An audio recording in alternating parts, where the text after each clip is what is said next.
Olá, tudo bem? Na aula de hoje, nós vamos conhecer um pouco sobre as fontes históricas e suas possibilidades na pesquisa da história.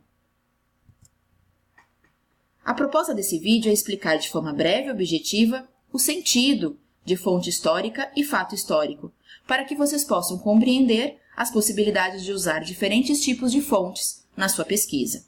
Nesse sentido, são fontes históricas tanto os já tradicionais documentos, como também quaisquer outros registros que possam nos fornecer vestígios de coisas já vividas. Basicamente, hoje, a ideia que temos acerca de fonte histórica está dividida em 3 categorias: fontes escritas, fontes materiais não escritas e fontes não materiais ou imateriais. E nós também vamos analisar um pouquinho o fato histórico. Vamos começar pelas fontes escritas. As fontes escritas ainda são as mais comuns no estudo da história e, de certa forma, as com mais clareza de entendimento.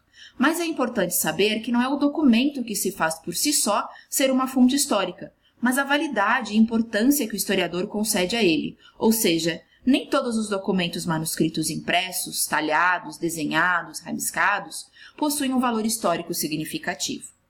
Vejam aí na tela alguns exemplos de fontes escritas. E fatos históricos? O próprio conceito de fonte histórica também está relacionado com o conceito de fato histórico. E como o fato histórico difere-se do fato? Bom, aí é preciso analisar aquele fato e encontrar uma cadeia de significância que possa ser contextualizada e a outros acontecimentos que demonstrem uma importância de serem lembrados em um lugar, em uma época ou entre um povo. A partir dessa importância, isso determinará a validade de determinada fonte, como uma fonte histórica e, por sua vez, como um fato histórico. Vejam aí alguns exemplos. E o que são fontes materiais não escritas?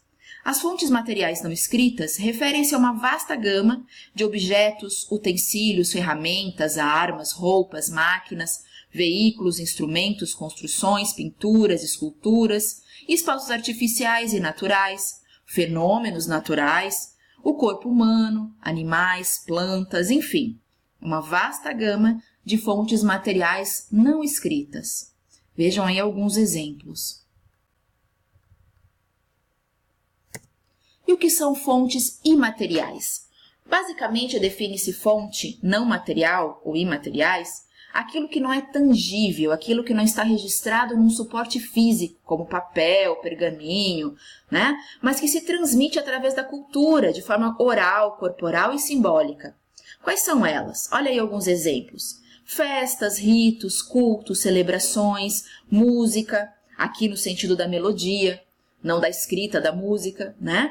Dança, teatro, ofícios, história oral, costumes, hábitos, enfim, tudo que esteja relacionado à vida cotidiana de uma comunidade, de uma sociedade e que represente aspectos sociais e culturais de um povo.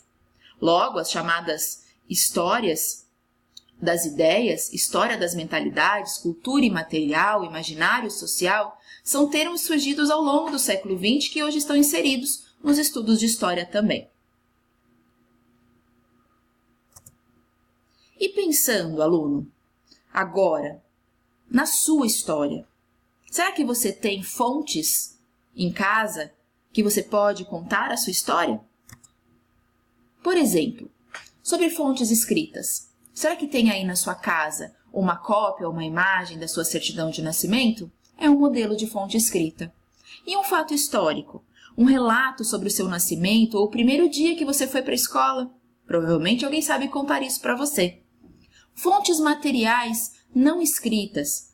Tem brinquedos antigos, quando você era bebê, quando você era menor, fotografias da infância. São exemplos de fontes materiais não escritas.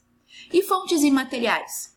Uma história oral da sua família, contada pelos avós, ou alguma tradição da sua família? Descubra e conte pra gente, porque na próxima aula traga pelo menos uma das fontes históricas da sua vida. E aí a gente vai começar a entender um pouquinho mais o que significa essas fontes históricas e que ajudam tanto a gente a entender a história do mundo, da nossa sociedade e da gente também, tá bom? Um abraço e até lá!